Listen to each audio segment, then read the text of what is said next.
Well, folks, we did it. I can't believe it. Episode 10, double digits. The Junior B breakdown is somehow still alive. Against all the odds, common sense, and several failed audio tests. Yeah, honestly, Dwayne, I am shocked. I thought we'd tap out around episode 3 when you tried to record our show from inside a Tim Hortons drive-thru in your truck. Yeah, well, the acoustics are great in that old Dodge. But here we go. Episode 10, deep and still breaking down the best league in Northeast Alberta. Yeah, and today we're going to be celebrating some big milestones, not just us hitting 10 episodes. But yeah, we're kind of taking a victory lap here, surprise ourselves. But we're going to go in depth with those 7 NEAJBHL players who recently hit the 100-game mark that we mentioned last episode. We'll talk about each of those veterans and look how the season has unfolded so far and share kind of a mid-season analysis on kind of what we're thinking about every team in the league. Yeah, and of course, the breakdown segment returns because this league never takes a break. We're going to keep going. Other than the breaks to the concessions everywhere. But, episode 10, baby. Let's drop the puck.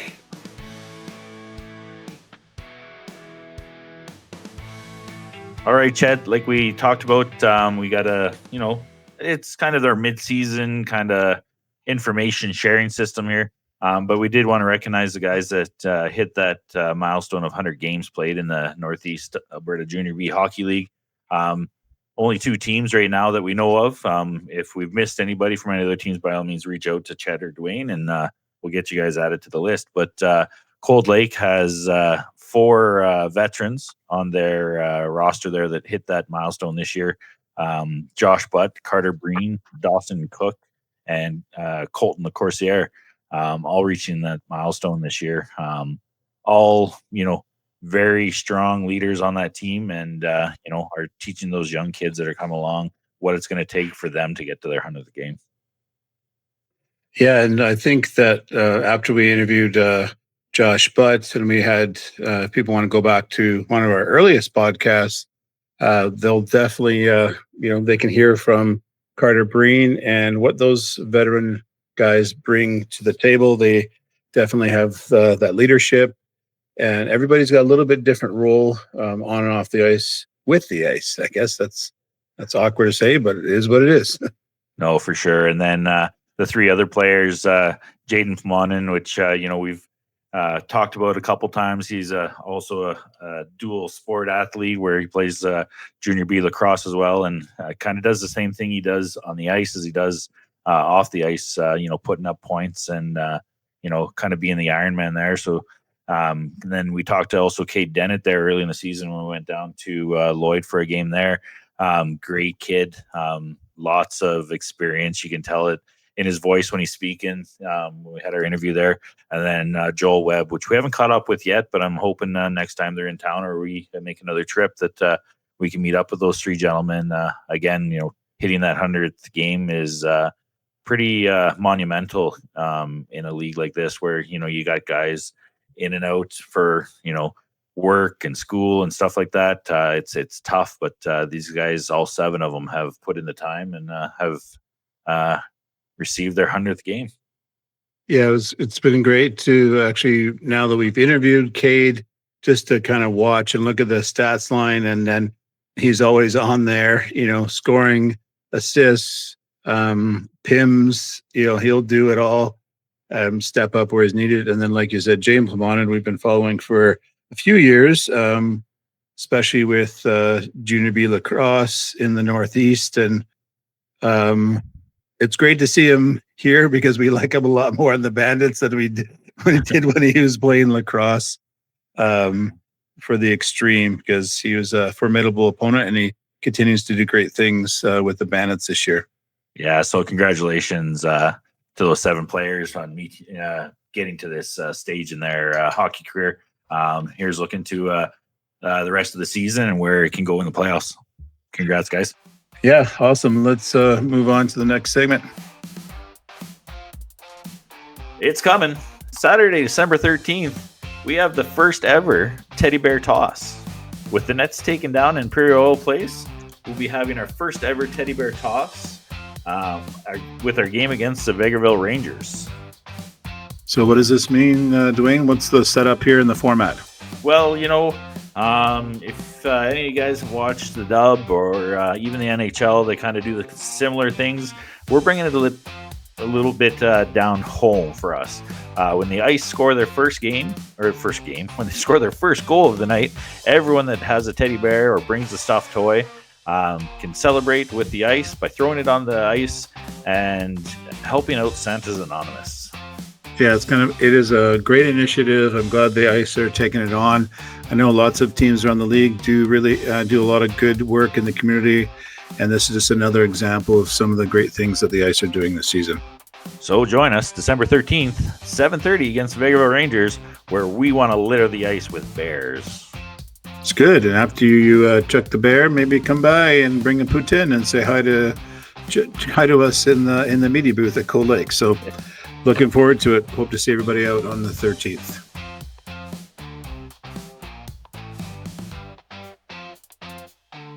All right, Dwayne, let's do kind of a State of the Union address here, and we're going to break it down by team. Just a couple points for each team, just to talk about what's been going on this season, some of the trends that we're seeing with each of these teams. But we're going to kind of break it down by team, and we're going to start with, we're biased. Well, you're biased because it's the barn that you like to visit the most when you're up from Tabor.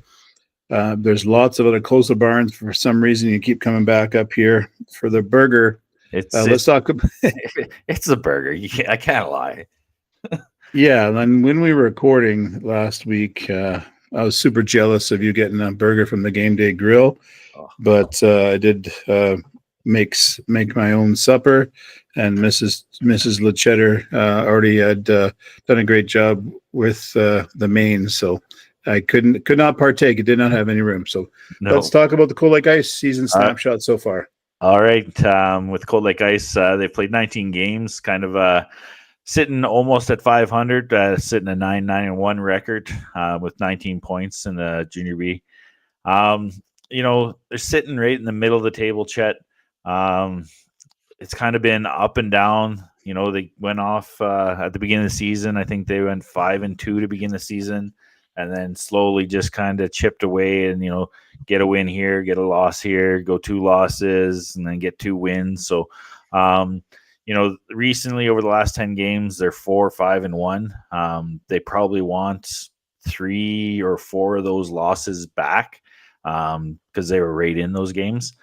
Other than that, it's fairly balanced team. We haven't seen the consistency out of Cold Lake. Yeah, I think one thing that we're seeing a pretty. You're right. You talked about a balanced. Like there's a lot of there's a spread of who's scoring the goals, right? Yeah. But we're just looking for maybe a couple more guys just to step up and dominate, and just take the reins a little bit. And yeah. And it's not that it's an offense, a defense, a goaltender thing. It's bringing in, and like Josh has talked about, and a lot of the coaches that we've interviewed, they're talking about playing 60 minutes. When you're only coming out and you're playing, a 30-minute game or a 40-minute game, those 20 minutes can turn that game upside down pretty quick. And I think that's what Cold Lake has ran into this year so far. Yeah, I keep saying it over the past few weeks, just when you've been talking about the Ice, is that the Ice are the Edmonton Oilers right now. 100%. They're playing 500 hockey, and then some nights you're like, holy crap, this looks like the best team in the league right now with what they're doing. There's great scoring and the great leadership. The veterans are setting up the rookies. They got a rookie line that sometimes just goes out there and wows everybody.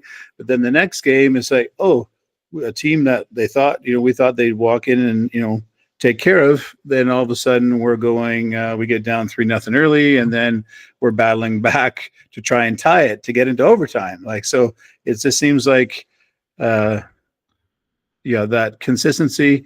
I know it's coming. I know there's lots of young guys. That's the kind of one thing that we know, that the Cold Lake Ice could be a potential sleeper team coming up into the end of the season. Now that we're just over halfway. No, for sure. I think they're still waiting for their peak point, and I guess we'll have to wait till they get there to watch it. So, moving on to the Lloydminster Bandits. They've played 20 games in the league. Phenomenal record of 16-4-0. 32 points, tied at the top with the Vermilion Tigers. What do you say about this team? Scoring. It's not 1-2 players. It's a team. Like a total of 95 goals in 20 games. That's impressive at any junior B level. It doesn't matter if your top line's not scoring. That second, third, and fourth line are putting in those pucks. And of course, with the goaltending on the back end, they're two of the top goalies in the league, along with some of the other ones from the other teams that we'll talk about. But kind of Lloyd went out to a great start of the season, and I think they went 7-0 before they got their first loss there, Chet. Yeah, that was a fantastic run, and I think that kind of success early has really galvanized the squad. And now it's the expectation is that we're going to work hard, and the expectation is that we're going to win, which is huge implications for the playoffs and some of the upcoming big games. Dwayne. No, for sure. And like with Lloyd hosting provincials, they are trying to get that number one spot, get a little rest before going into the playoffs. And, they are a high scoring, well-rounded team, to watch the Bandits in any game that we've watched them so far. They're not out of a game in anything. They've got the scoring. They've got, high caliber defensive players, and their goaltenders are hot. Yeah, and I think what's gonna be needed for Lloyd is to really just lock in and stay strong, and just make sure they stay focused in playing against some of the teams, near the bottom of the standings, and make sure they stay consistent with those points, because with the Vermilion, tied with them, and 1 week one team is up and the other team's on their heel, and they kind of are bouncing back and forth, are going to be bouncing back and forth here for the next 10 or 12 games in the season.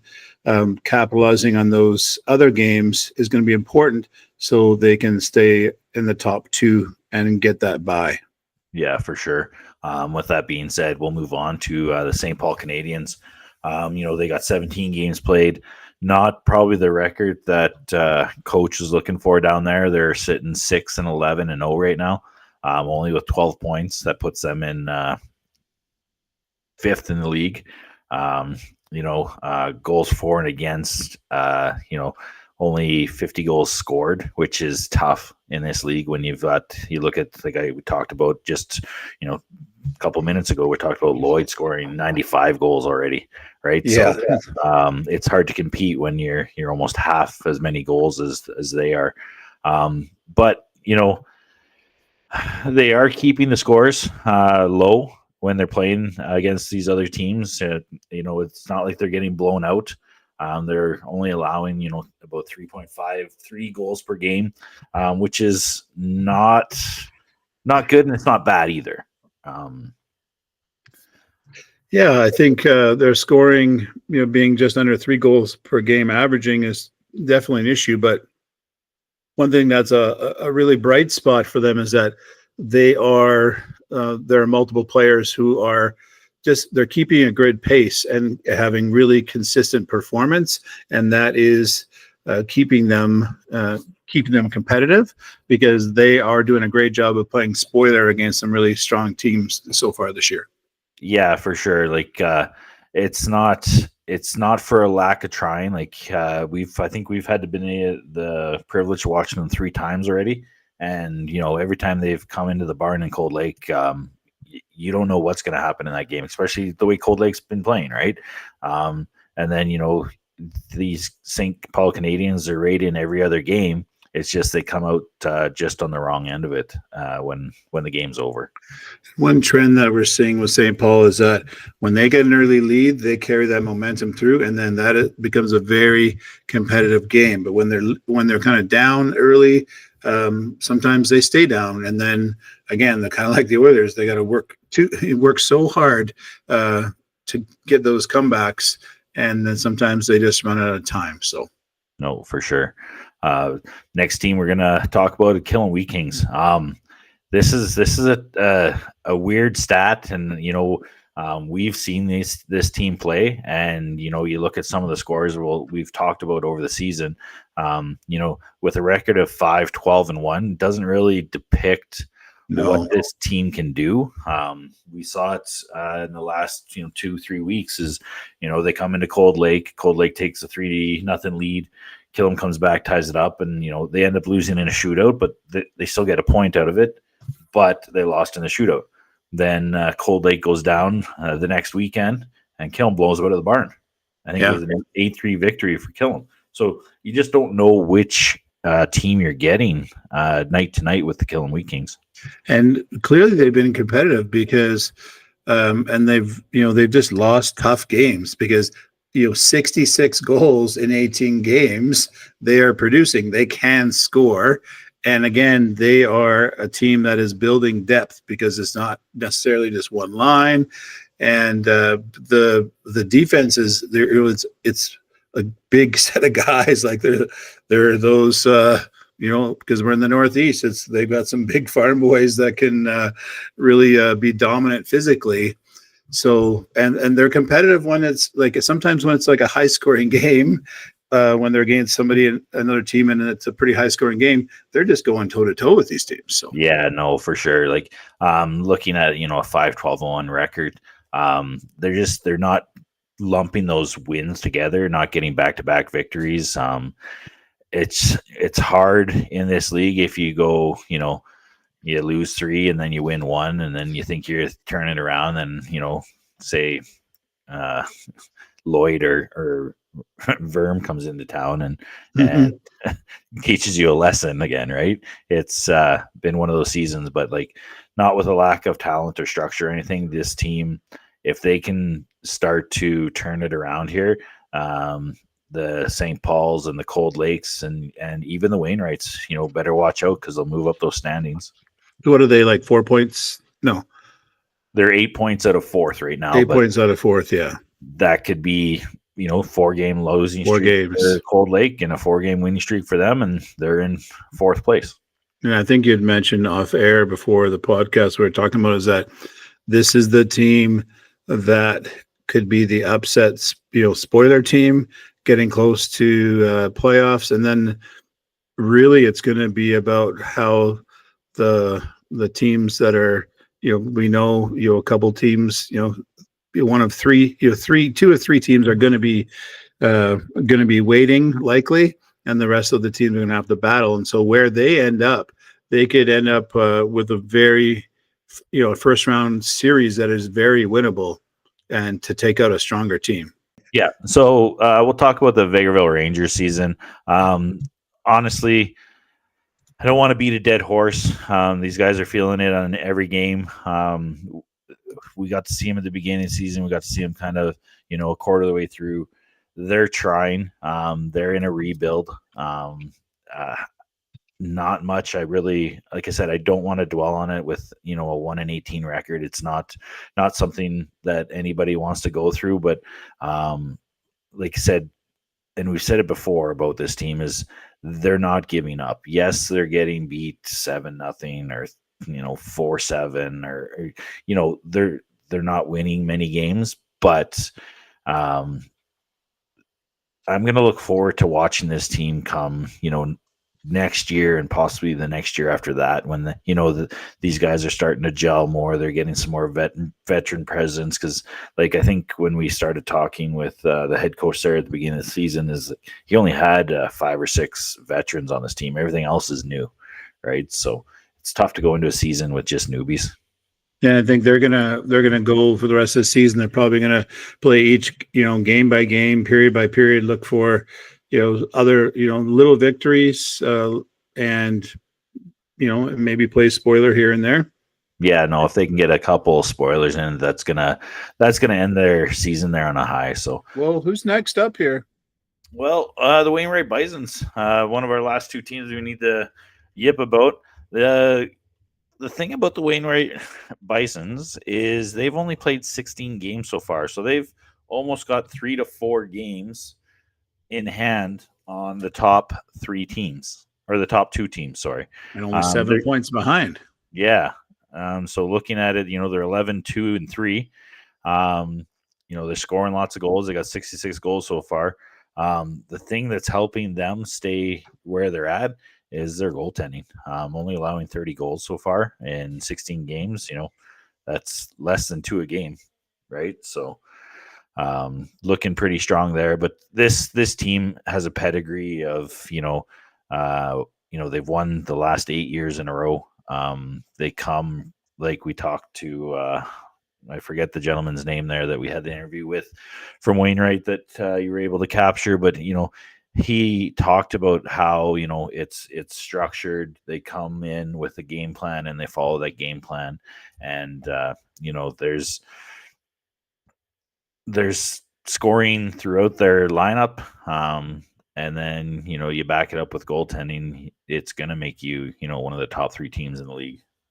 I think you're talking about Connor there. One of the things that they have is they have some huge producers, and those are some of these key players that keep popping in and out of that top, the top scoring amongst the leaders.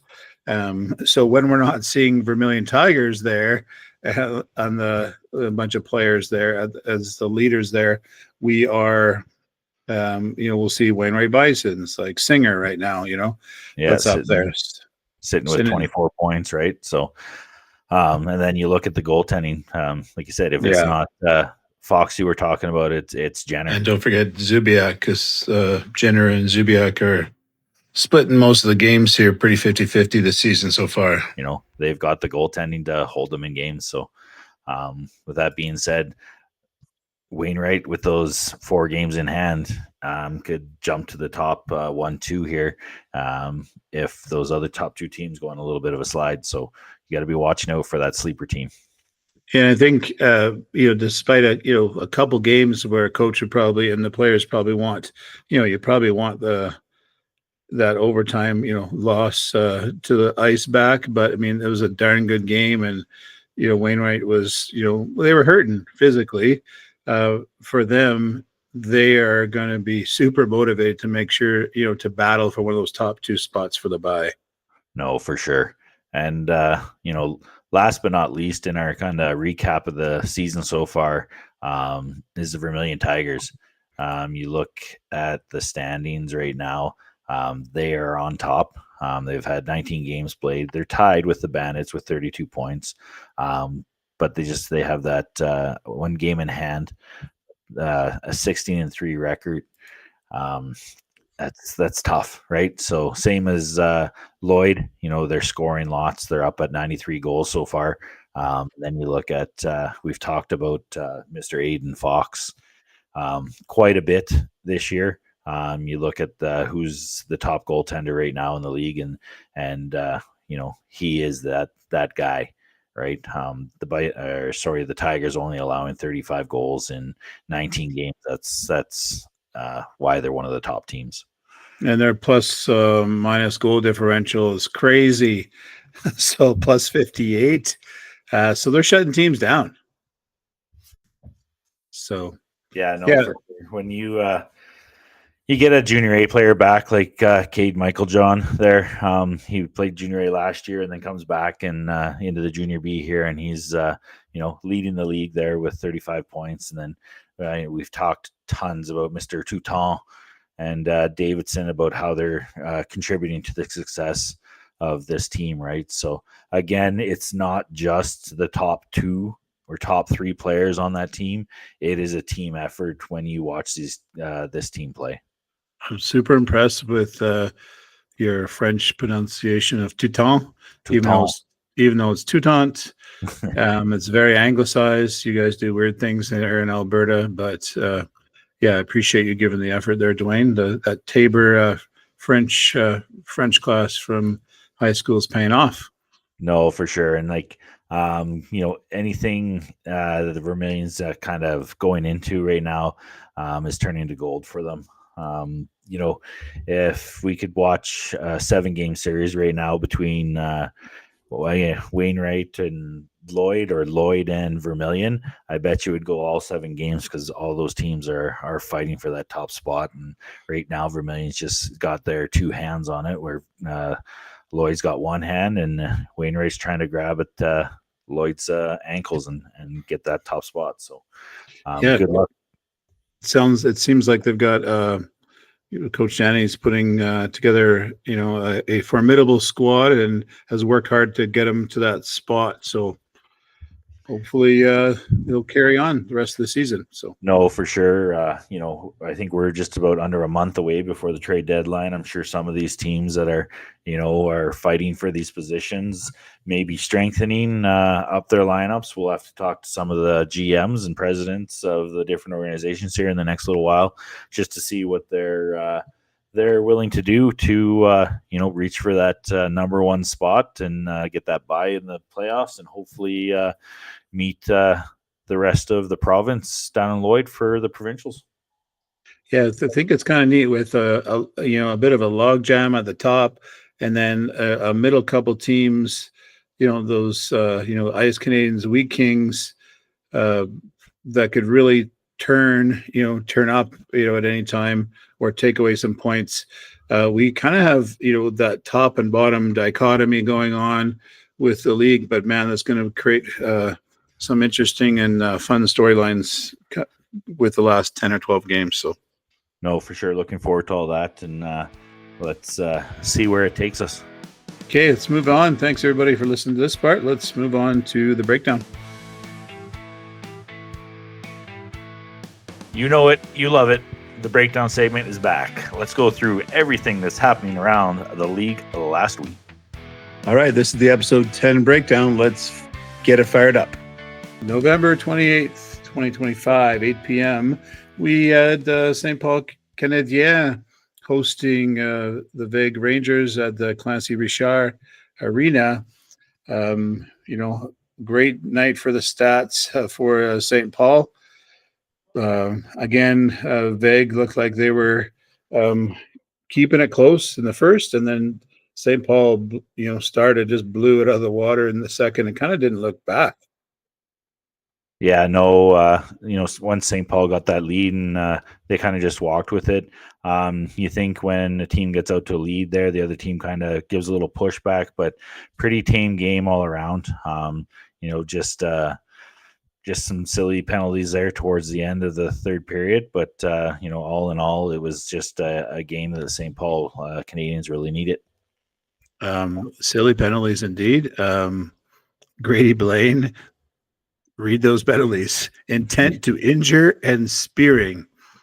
Yeah, it looks like both him and Landon Olsen kind of were tickling each other. I'm not sure. 4 minutes. Jeepers. So yeah, hopefully they can. Oh boy, yeah, sort that out. So, can we do a shout out here? Mason Benko got a 3-point night, and Quinn Spock again, just always lighting it up. We always see his name. 3-point night for him. So, just want to give a shout out to those guys that had great nights on the score sheet. Perfect. On to game 2.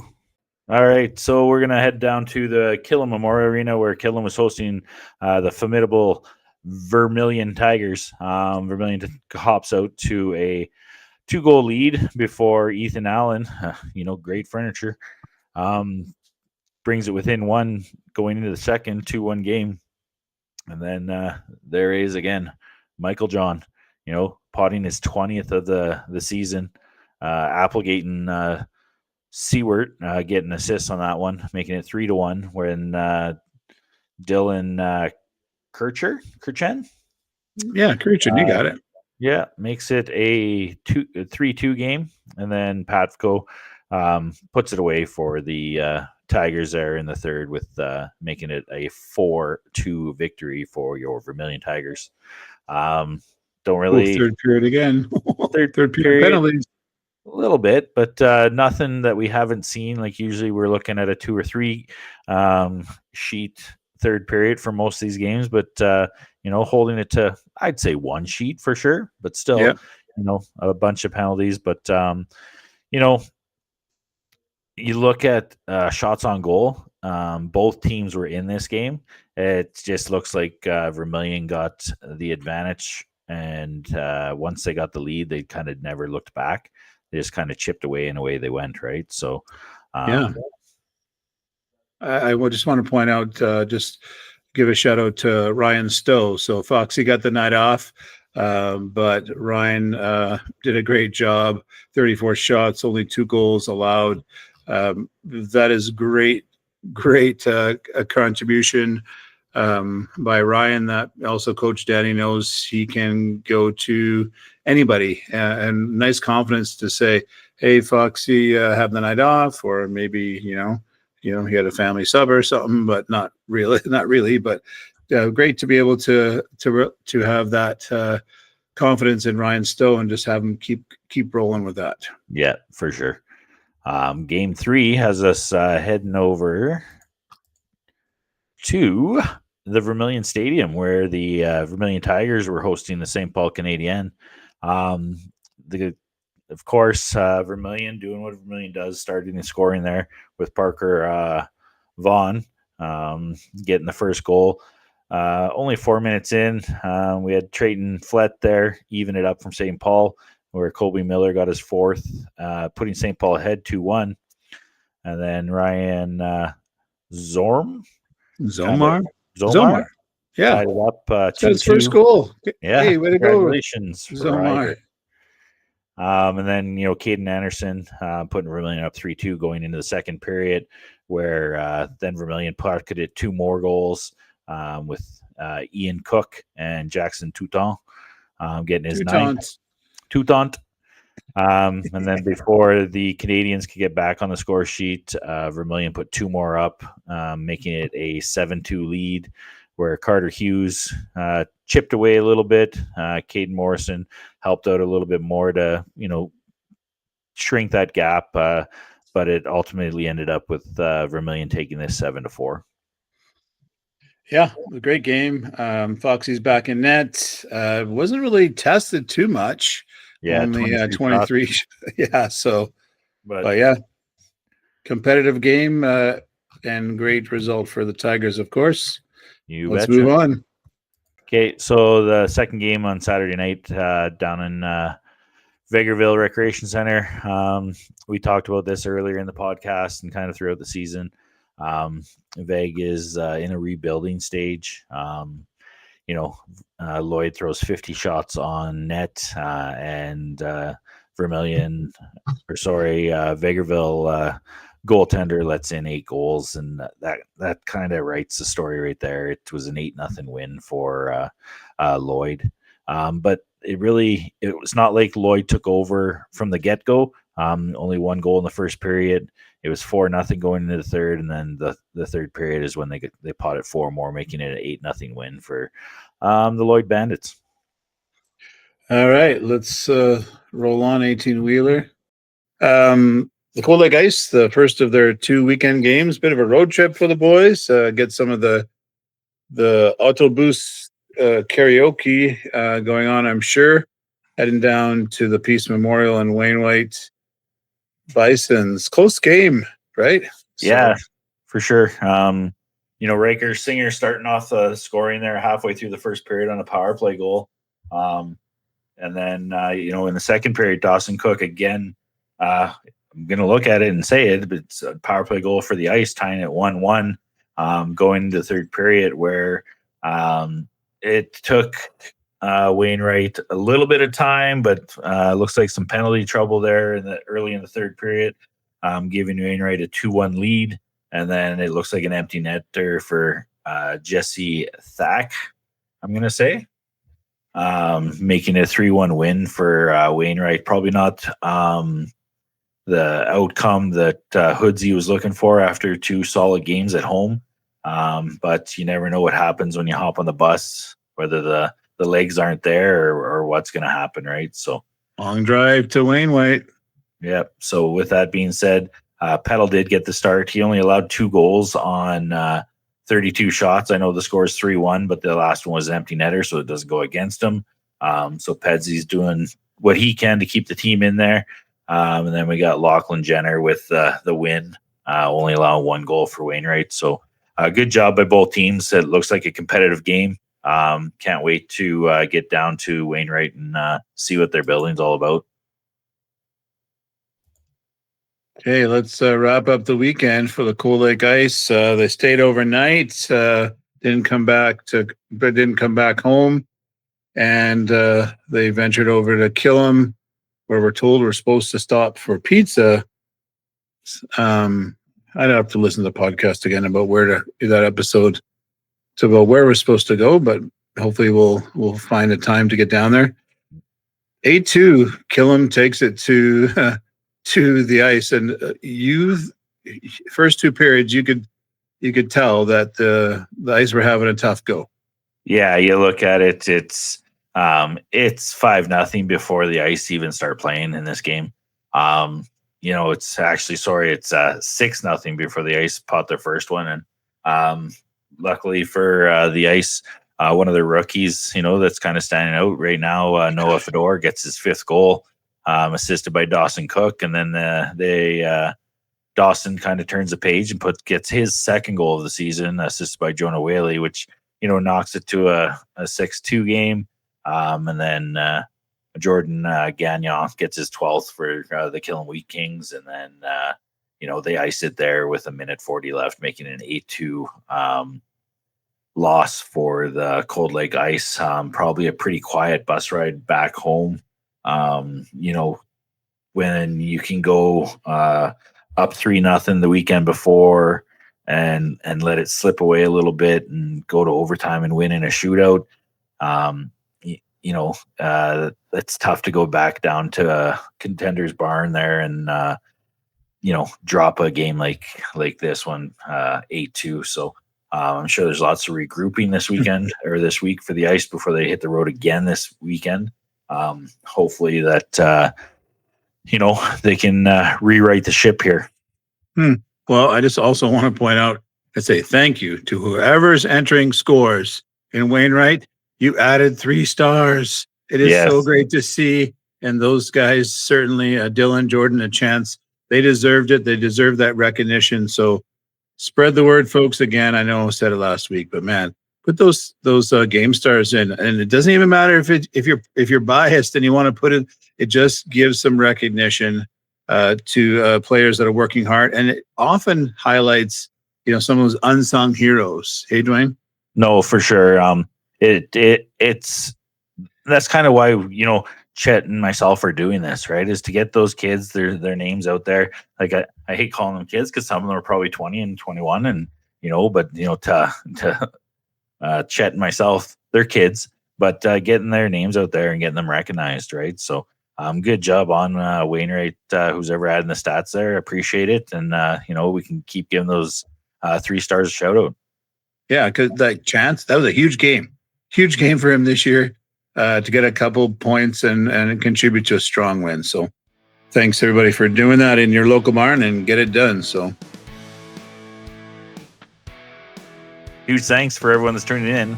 From day one listeners to those folks that stumble across our show, wondering why 2 guys are arguing about ring food all the time. Yeah, the support's been awesome. The league's been fun so far, and we're really excited and surprised to keep this going for the back half of the season. So we just want everybody to stay warm, stay loud, support your local Junior B squad. And now you have the breakdown.